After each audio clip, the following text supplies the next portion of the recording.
नमस्कार मंडळी. स्वामी महाराज तुमच्या सर्व चांगल्या इच्छा मनोकामना पूर्ण करो हीच स्वामीचरणी प्रार्थना करते आणि आजच्या या नवीन व्हिडिओला सुरुवात करते. घरात अजिबात बरकत नाही. जे काही थोडेफार पैसे मिळतात ते पण असेच निघून जातात. लक्षात ठेवा, या 12 सवयी तुमच्या घरात नकारात्मक दोष निर्माण करतात. महिलांनी याकडे अजिबात दुर्लक्ष करू नका. कारण जर तुमच्या घरात अजिबात बरकत नसेल, कितीही कष्ट केले तरी पैसे हातात टिकत नसतील, थोडेफार मिळालेले पैसेही अचानक खर्चात निघून जात असतील, कर्ज संपायचं नाव घेत नसेल, तर याकडे अजिबात दुर्लक्ष करू नका. कारण आज आपण असे 12 गंभीर दोष पाहणार आहोत जे न कळत होत राहतात आणि ज्यामुळे लक्ष्मी तुमच्या घरात येतच नाही आणि आलीच तर एका क्षणात निघून जाते. त्यामुळे तुम्ही हा व्हिडिओ शेवटपर्यंत नक्की पहा आणि चॅनेलवरती नवीन असाल तर सबस्क्राईब करा आणि व्हिडिओला एक लाईक करून जर तुम्हालाही माता लक्ष्मीचा कृपा आशीर्वाद तुमच्यावरती आणि तुमच्या कुटुंबावरती सदैव राहावा असे वाटत असेल तर कमेंटमध्ये जय महालक्ष्मी असे नक्की लिहा. नंबर 1, पहिला दोष आहे तो खूप गंभीर आहे. ज्या घरात स्त्री हा दोष करते त्या घरात आयुष्यभर पैशाची चणचण भासत राहते. तो दोष म्हणजे जी स्त्री रात्री झोपताना जेवणातून उरलेले अन्न तसेच गॅस शेगडीवर किंवा चुलीवर तसेच ठेवून झोपते, म्हणजे चुलीवर ओझं ठेवते, अशा घरावर लक्ष्मी कायम नाराज राहते. कारण चूल म्हणजे अन्नपूर्णा मातेचं स्थान आणि गॅस म्हणजे अग्निदेव आणि रात्री उरलेलं अन्न तिथे ठेवणं म्हणजे अन्नाचा आणि अग्नीचा अपमान असतो. अशा घरात काय होतं माहिती आहे का? कितीही कमाई केली तरी पैसे टिकत नाहीत. घरात सतत कर्ज वाढत जातं, अन्नधान्याची कमतरता जाणवते. स्त्री कितीही कष्टाळू असली तरी तिच्या हातात दारिद्र्यच राहतं आणि आयुष्यात कधीच स्थैर्य येत नाही. म्हणून रात्री झोपण्यापूर्वी उरलेलं अन्न खाली उतरवणं, चूल स्वच्छ करणं आणि मनात अन्नपूर्णा मातेची क्षमा मागणं हा अत्यंत महत्त्वाचा उपाय आहे.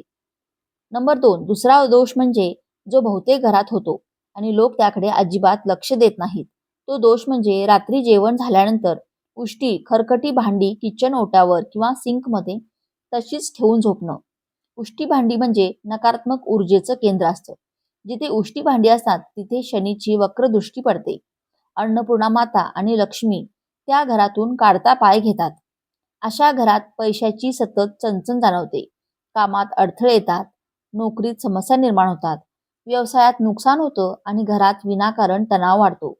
म्हणून झोपण्याआधी सगळी भांडी धुणं, किचन पूर्ण स्वच्छ ठेवणं आणि सिंक कोरडा पुसणं हा लक्ष्मीला प्रसन्न करण्याचा खूप साधा सोपा उपाय आहे. नंबर 3, तिसरा दोष जो फार कमी लोक गांभीर्याने घेतात पण याचा परिणाम आयुष्यभर भोगावा लागतो. तो दोष म्हणजे पैसे ठेवण्याची जागा अस्वच्छ ठेवणं. मग ती तिजोरी असो, कपाट असो किंवा पाकिट असो, जिथे पैसे अस्वच्छ ठिकाणी ठेवले जातात तिथे लक्ष्मी कधीच स्थिर होत नाही. कारण लक्ष्मीला स्वच्छता फार प्रिय आहे. अनेक लोक म्हणतात पैसे येत नाहीत, पण त्यांचं पाकिट फाटलेलं असतं, कागदानी भरलेलं असतं, देवाचा फोटो नसतो आणि अशा पाकिटात पैसा टिकणार तरी कसे? म्हणून पाकिट नेहमी स्वच्छ ठेवा. कपाट आठवड्यातून एकदा तरी साफ करा. तिजोरीत हळद कुंकू ठेवा आणि दर शुक्रवारी लक्ष्मीची आठवण काढा. कारण जिथे स्वच्छता तिथे लक्ष्मी आणि जिथे अस्वच्छता तिथे दरिद्रता. नंबर 4, चौथा दोष ऐका. हा दोष असा आहे की तो दिसत नाही पण आयुष्यभर माणसाला गरिबीत ढकलतो. आणि विशेषतः जी व्यक्ती सूर्योदयापूर्वी उठत नाही ती व्यक्ती कितीही श्रीमंत असली तरी हळूहळू दरिद्री होत जाते. कारण सूर्योदय म्हणजे प्रत्यक्ष लक्ष्मीचा प्रवेश काळ असतो आणि जो माणूस त्यावेळेत झोपतो तो लक्ष्मीचा अपमान करतो असं शास्त्रात स्पष्ट सांगितलं आहे. अनेक लोक म्हणतात आम्ही रात्री उशिरा झोपतो म्हणून सकाळी उठत नाही, पण लक्ष्मीला कारण चालत नाही. जी व्यक्ती सूर्योदयापूर्वी उठून घरात हालचाल करते, देवाला नमस्कार करते, घरात थोडीफार स्वच्छता करते, तिच्या घरात धनधान्याची कमतरता कधीच भासत नाही.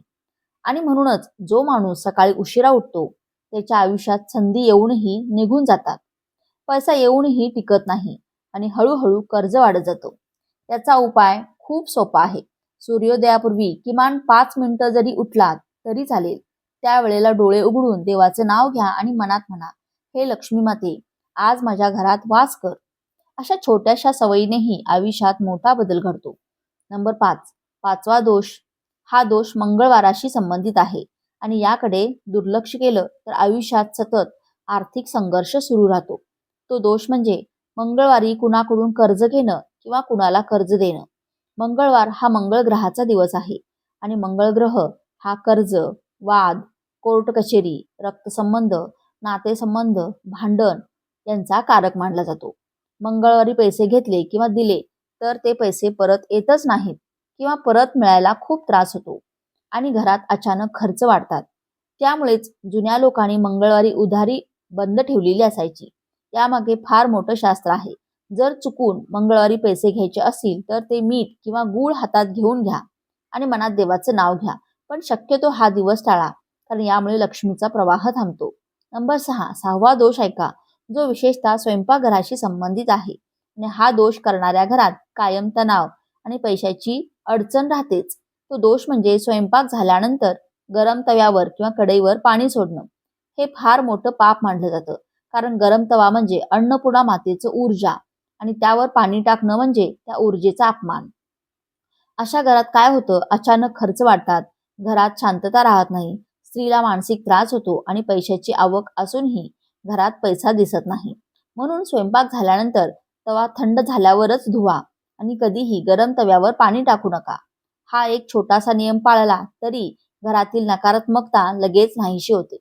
नंबर 7, 7वा दोष ऐका.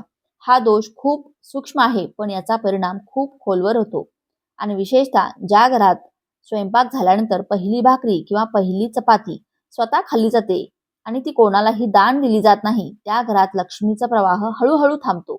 कारण पहिली भाकरी म्हणजे अन्नपूर्णा मातेचा अंश असतो आणि ती जर गाईला, कुत्र्याला किंवा गरजूंना दिली तर घरात अन्नधान्याची कधीच कमतरता भासत नाही. अनेक लोक म्हणतात, रोज कसं देणार? पण रोज देणं गरजेचं नाही. किमान आठवड्यातून एकदा तरी दिलं तरी त्याचा परिणाम लगेच दिसतो. आणि शेवटची भाकरी जरी दिली तरी चालते, कारण दान केल्याशिवाय लक्ष्मी थांबत नाही, हे लक्षात ठेवा. नंबर 8, 8वा दोष ऐका.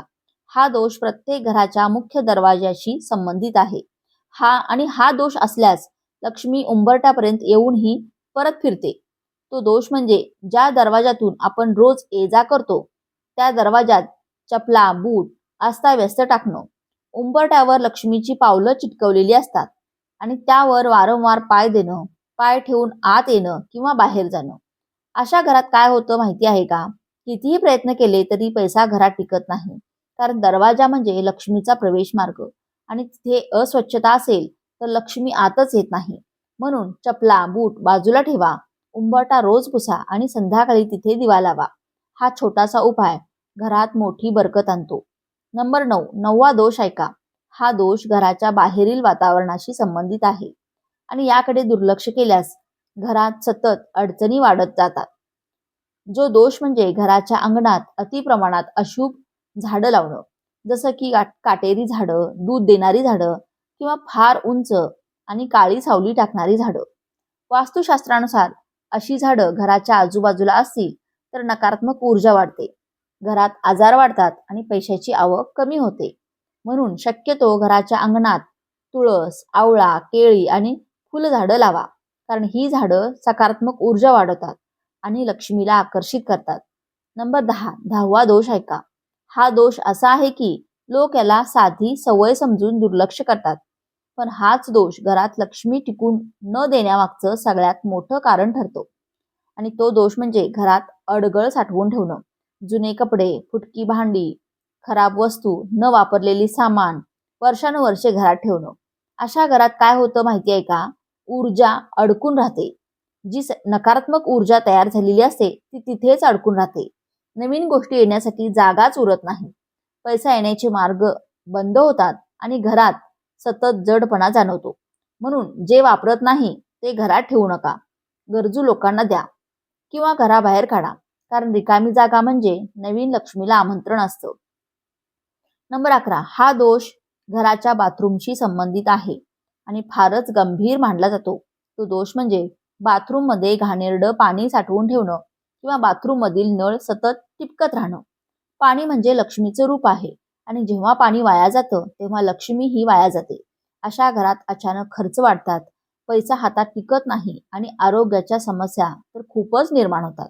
म्हणून बाथरूम नेहमी स्वच्छ ठेवा, कुठेही पाणी साचून देऊ नका आणि टपकणारा नळ लगेच दुरुस्त करा. हा एक छोटासा उपाय मोठं आर्थिक नुकसान टाळतो. आणि बाथरूमचा दरवाजा नेहमी बंदच ठेवा. नंबर 12, 12वा आणि अगदी शेवटचा दोष ऐका.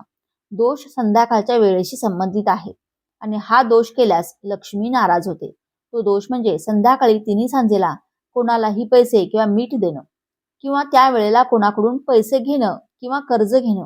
शास्त्रानुसार संध्याकाळच्या वेळेला लक्ष्मीचा प्रवेश काळ असतो आणि त्यावेळेला जर घरातून पैसा किंवा मीठ बाहेर गेला तर घराची बरकतही बाहेर जाते. म्हणून शक्यतो या वेळेत कोणालाही पैसे देऊ नका आणि घ्यायचेही टाळा. तर अत्यावश्यक असेल तर ते काम दुसऱ्या वेळी करा. आज आपण जे 12 दोष पाहिलेत ते न कळत घडत असतात, पण त्याचा परिणाम आयुष्यभर भोगावा लागतो. म्हणून आजपासून हे दोष या सवयी बदला, हे दोष टाळा आणि बघा तुमच्या घरात हळूहळू कसं धनधान्य वाढतं, कर्ज कमी होतं आणि लक्ष्मी कायमस्वरूपी वास करते. आता आपण काही असेच गुपित उपाय जे गुरुवारच्या दिवशी केल्याने आपल्या कुटुंबाची रात्रंदिवस प्रगती होत राहील, जे केल्याने घरात बरकत 100% येईल. महिलांनी गुरुवारच्या दिवशी ही कामे केल्याने कुटुंबाची रात्रंदिवस प्रगती होईल, पैशासंबंधित अडचणी दूर होतील, लक्ष्मीची अखंड कृपा तुमच्या कुटुंबावर राहील. यासाठी आपण अतिशय साधे, सोपे आणि अचूक उपाय पाहूयात. यासाठी तुम्हाला कोणतेही पूजापाठ, व्रतवैकल्य, अनुष्ठान करण्याची गरज नाही. तुम्ही हे उपाय प्रत्येक गुरुवारी करू शकता. यामुळे तुमचा बृहस्पती ग्रह मजबूत होतो. हे उपाय प्रत्येक गुरुवारी केल्यामुळे आपला गुरुग्रह मजबूत होतो. बृहस्पती देवाचा वार हा गुरुवार असल्यामुळे गुरुवारी केलेले जे उपाय असतात त्यामुळे आपल्या सर्व मनोकामना पूर्ण होतात. ज्या अडचणींचा आपण सध्या सामना करत आहोत त्या अडचणी हळूहळू दूर होतात. भाग्याची साथ आपल्याला मिळू लागते. तसेच नवरा, मुलं आपले सर्व ऐकू लागतात. तसेच ज्या महिलांना संतान सुख नाही त्या महिलांना संतान सुख मिळतं. तसेच घरातील महिलेने जरी हे उपाय केले तर त्या घरात आनंददायी वातावरण निर्माण होतं. घरात सुख समृद्धी निर्माण होते. नंबर 1, पहिला उपाय. यातील पहिला उपाय म्हणजे यासाठी तुम्हाला एक वाटीभर तांदूळ घ्यायचे आहे आणि या वाटीभर तांदळामध्ये तुम्हाला थोडेसे पाणी आणि थोडीशी हळद घालून ते तांदूळ पिवळे करून घ्यायचे आहेत. आणि हे वाटीभर तांदूळ तुम्हाला तुमच्या घराच्या आसपास किंवा घराजवळ तिथे पक्षी येतात आणि तुमच्या गॅलरीत किंवा घराच्या छतावरती तुम्हाला हे वाटीभर तांदूळ पक्ष्यांसाठी ठेवायचे आहेत. गुरुवारी सकाळी तुम्हाला हा उपाय करायचा आहे. यामुळे काय होतं तर जे पक्षी असतात तर ते पक्षी पिवळे तांदूळ खातात. आपल्याकडून नकळतपणे गुरुवारच्या दिवशी अन्नदान हे होतं. त्यामुळे आपल्या कुंडलीतील गुरुग्रह हा मजबूत होतो. गुरुग्रह बृहस्पती देव आपल्यावरती प्रसन्न होतात आणि यामुळे आपल्या आयुष्यात, आपल्या जीवनात ज्या काही समस्या आहेत त्या आपल्याला हळूहळू कमी होताना दिसू लागतात. नंबर 2, दुसरा उपाय म्हणजे गुरुवारच्या दिवशी तुम्हाला तुमच्या जेवणामध्ये पिवळ्या पदार्थांचा समावेश करायचा आहे. जसे की हरभऱ्याची डाळ असेल, बेसन असेल, त्यापासून आपल्याला जी काही भाजी बनवायची असेल तर ती बनवायची आहे किंवा पिवळ्या रंगाच्या फळांचा आपल्या आहारामध्ये समावेश करायचा आहे. जसे की केळी असतील, संत्री असतील. म्हणजेच गुरुवारच्या दिवशी आपण जास्तीत जास्त पिवळ्या रंगाच्या पदार्थांचे आपल्या आहारामध्ये समावेश करायचा आहे व त्याचे सेवन करायचे आहे. या उपायाने देखील आपला गुरुग्रह मजबूत होतो. तसेच गुरुवारच्या दिवशी जर तुम्हाला शक्य असेल तर पिवळ्या रंगाचे वस्त्र देखील परिधान तुम्ही करू शकता. ज्योतिषशास्त्रानुसार हे उपाय सिद्ध उपाय मानले गेले आहेत. कारण प्रत्येक दिवसाचं वेगळं असं महत्त्व आहे. प्रत्येक दिवस हा प्रत्येक ग्रहाला समर्पित आहे. तसेच गुरुवार हा गुरुग्रहाला समर्पित आहे. त्यामुळे गुरुवारी हे उपाय केल्याने आपल्या कुंडलीतील गुरुग्रह हा मजबूत होतो आणि आपल्या कोणत्याही प्रकारच्या अडचणी येत नाहीत. गुरुवारी केलेले उपाय हे पूर्णत्वास जातात.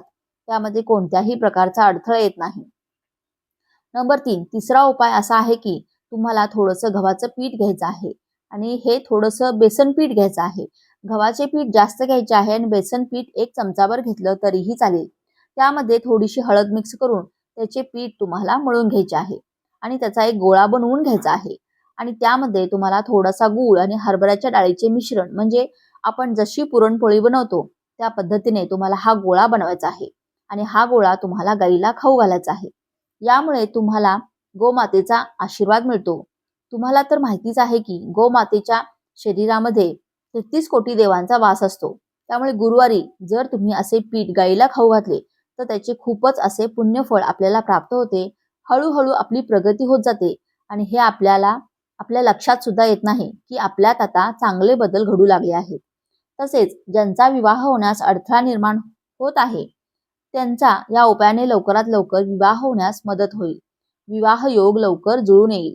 नंबर 4, चौथा उपाय असा आहे की गुरुवारच्या दिवशी तुम्हाला अंघोळीच्या पाण्यामध्ये चिमूटभर हळद टाकायची आहे आणि या पाण्याने तुम्हाला अंघोळ करायची आहे. तसेच घरातील ज्या ज्येष्ठ व्यक्ती आहेत ज्यांना तुम्ही गुरु मानता त्यांना तुम्हाला गुरुवारच्या दिवशी आवर्जून नमस्कार करायचा आहे. त्यांचे आशीर्वाद तुम्हाला घ्यायचे आहेत. यामुळे तुम्हाला तुमच्या कुंडलीत गुरुग्रह मजबूत होतो.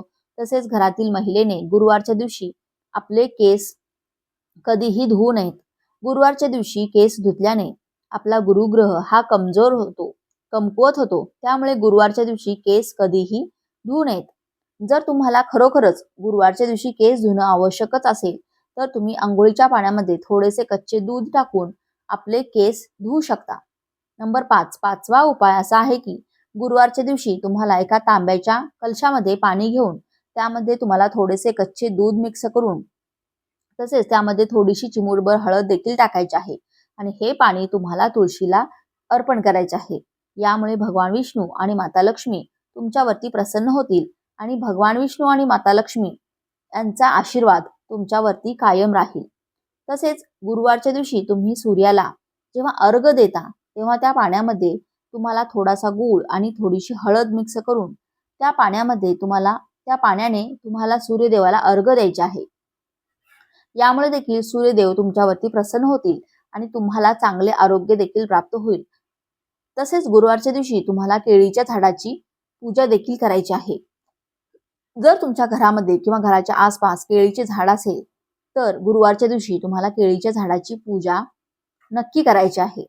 कारण केळीच्या झाडामध्ये भगवान विष्णूंचा वास असतो आणि जिथे भगवान विष्णू असतात तिथे माता लक्ष्मी असतेच.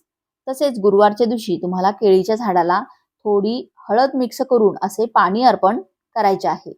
यामुळे सुद्धा भगवान विष्णू आणि माता लक्ष्मी प्रसन्न होतात आणि त्यांचा आशीर्वाद आपल्यावरती कायम राहतो. घरात सुख समृद्धी राहते आणि ज्या काही अडचणी असतात त्या अडचणी हळूहळू कमी व्हायला सुरुवात होते. तसेच गुरुवारच्या दिवशी तुम्हाला थोडेसे हळद आणि चंदन मिक्स करून त्याचा टिका आपल्या कपाळावरती लावायचा आहे. यामुळे सुद्धा भगवान विष्णू प्रसन्न होतात आणि गुरुग्रह हा मजबूत होतो. गुरुवारच्या दिवशी थोड्याशा पाण्यात हळद मिक्स करून हे पाणी तुम्हाला तुमच्या घरामध्ये शिंपडायचे आहे. यामुळे तुमच्या घरामध्ये जी काही नकारात्मकता आहे, जी काही निगेटिव्हिटी आहे ती निगेटिव्हिटी नष्ट होऊन घरातील वातावरण हे सकारात्मक होते. तसेच तुम्ही गुरुवारच्या दिवशी थोडेसे गोमूत्र आणि थोडीशी हळद त्याचबरोबर थोडेसे चंदन घेऊन त्याचे लेपन तुम्ही घरातील मुख्य प्रवेशद्वाराच्या उंबरठ्यावरती करू शकता. हळद आपल्या घरामध्ये नकारात्मकता प्रवेश करून देत नाही. त्याचबरोबर हळद ही लक्ष्मीला देखील आकर्षित करते आणि माता लक्ष्मीचा आपल्या घरामध्ये प्रवेश होतो आणि त्यामुळे घरामध्ये सुख समृद्धी नांदते. व्हिडिओमध्ये सांगितलेल्यापैकी तुम्हाला जे उपाय शक्य आहेत ते गुरुवारच्या दिवशी नक्की करा. सर्वच उपाय केले पाहिजेत असे काहीच नाही. जे उपाय तुम्हाला शक्य आहेत तो उपाय तुम्ही गुरुवारच्या दिवशी नक्की करा. आणि सर्वात महत्त्वाचं म्हणजे वरील उपायांपैकी कोणताही उपाय जरी केला तरी तुम्हाला पुण्यफळाची प्राप्ती होईलच. तसेच ते सर्व उपाय केल्यामुळे आपल्याला पुण्यफळाची प्राप्ती होते आणि आपल्या सर्व अडचणी हळूहळू दूर होतात.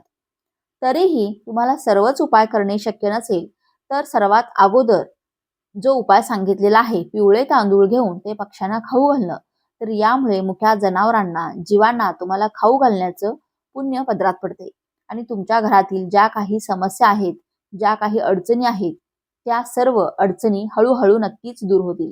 घराची प्रगती होईल, घरामध्ये सुख समृद्धी येईल, मुलांची प्रगती होईल, आपल्या पतीची प्रगती होईल. या सेवा महिलांनी केल्या तर चांगलंच आहे, पण जर पुरुषांनी केल्या तरी सुद्धा काहीही हरकत नाही. तर हा महत्त्वपूर्ण व्हिडिओ तुम्हाला कसा वाटला? व्हिडिओ आवडला असेल तर व्हिडिओला एक लाईक नक्की करा आणि चॅनेलला सबस्क्राईब करून आम्हाला प्रोत्साहित करा. धन्यवाद. श्री स्वामी समर्थ. जय महालक्ष्मी.